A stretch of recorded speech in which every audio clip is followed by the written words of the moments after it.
Alright guys, welcome back to Yospilt, and after the last video at the track, we have some destruction. So, as you've seen in the video, I launched the car, you've seen the dash turn off, you see it say 28.6 pounds of boost. If you look at the actual boost gauge in the car, there's two gauges, one for the dash and then there's one on the actual pillar. It made somewhere around 33 pounds of boost. The problem with that is this car only has a 3-bar map sensor, so once we went past 28.6 pounds of boost, the car can't see that boost.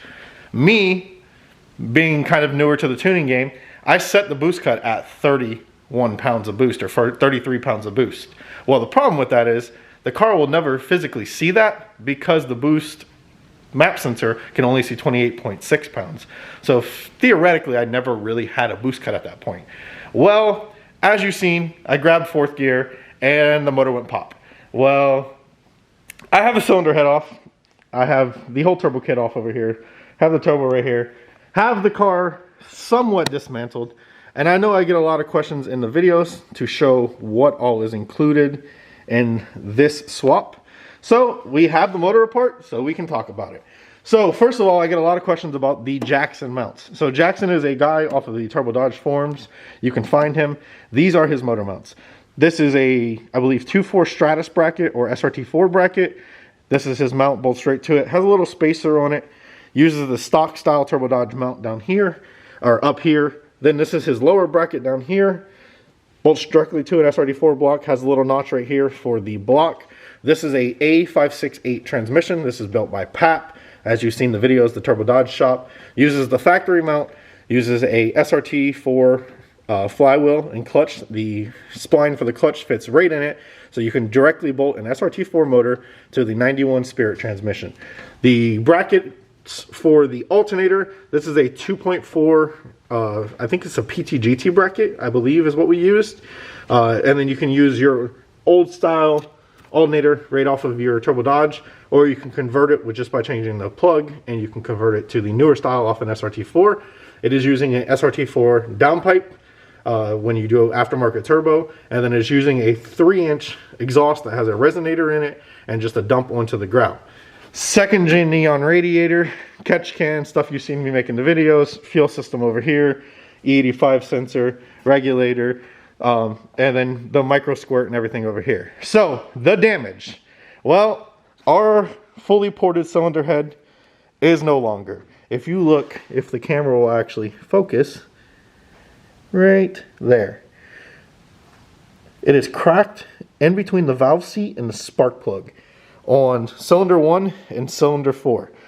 Cylinder 2 and 3 look good. There's a couple little nicks here in the head. Nothing too bad. I could technically take it to the machine shop and have them resurface it, but with the cracks in between the combustion chamber and the spark plug, that is not going to help us out. Next thing we'll talk about is the BorgWarner 261. So this is basically an AGP's version of a Borg S257 using a 61 millimeter wheel and a 61 millimeter rear wheel as well. These are the Crowder cams. These are our stage 3 all motor cams using ARP head studs, the normal stuff, the PT roller rockers and everything. And then over here you have your turbo manifold. We're using a simple style log, nothing too crazy, precision turbo wastegate, srt4 intake manifold. As I mentioned before, it had the end of it chopped off, and this is a old school like minivan style throttle body. And then the R8 coils. If you look right,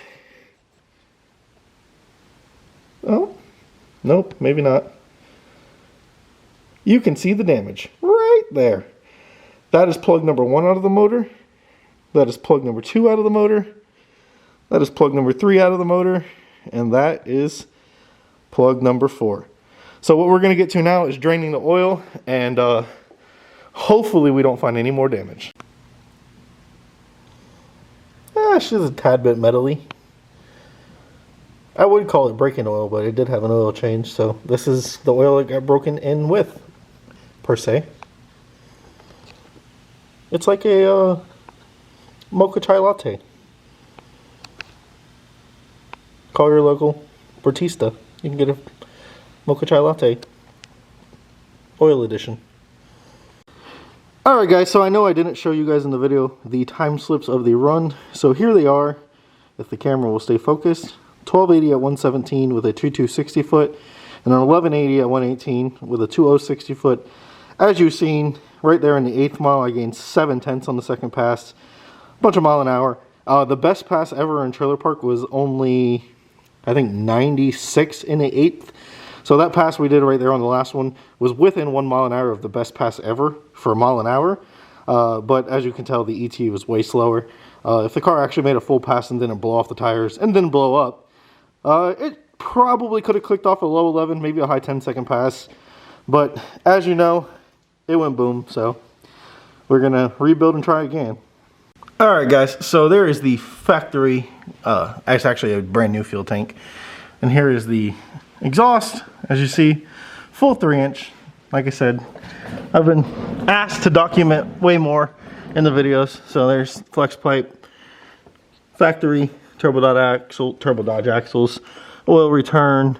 The factory one was blocked off in the block and moved it over here. The Pat built 568, it's looking pretty good. The fluid that came out looks pretty good. It does have a solid bobble strut on the rear, or as solid as possible as you can make it.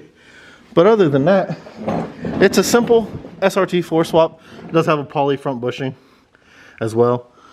But yeah, let's get to getting these axles out, getting the hubs apart, and dropping the motor down and out. We're gonna have to do a lot of rebuilding to get this thing back to 100%.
Alright guys, after all those time lapses, the motor is out and separated from the transmission.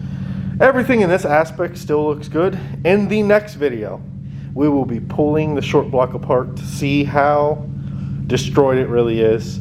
Like I said, cylinder head cracked, cylinder 1 and cylinder 4 between the valves and the spark plugs, metal shavings all through pistons 1, 3, and 4. I did a compression test before I pulled the head, and cylinder 1 had 25, cylinder 2 had 160, cylinder 3 had 25, and cylinder 4 had 25. I'm going to assume it had a blown head gasket between the cylinders because the front side of the motor, all 4 of them had really nice heat marks on the head gasket. And as you see, the damage to the pistons, I don't know if I showed this, let me see if it'll zoom. But the pistons have some nice marks. Those have some nice marks. The cylinder head has some nice marks. So we pretty much destroyed this one. The turbo actually looks pretty good, and everything else looks decent. So, hope you enjoyed the video. The Spirit is now officially motorless. We're going to get it back together as soon as possible, and maybe head to Florida and try to go to an race event. Maybe not, depends on what happens and if we can get parts or nothing pretty quick. But hope you enjoyed the video. As always, like, comment, and subscribe if you haven't already, and give this video a thumbs up if you're happy or sad that I blew it up. And until the next one, you guys are the greatest.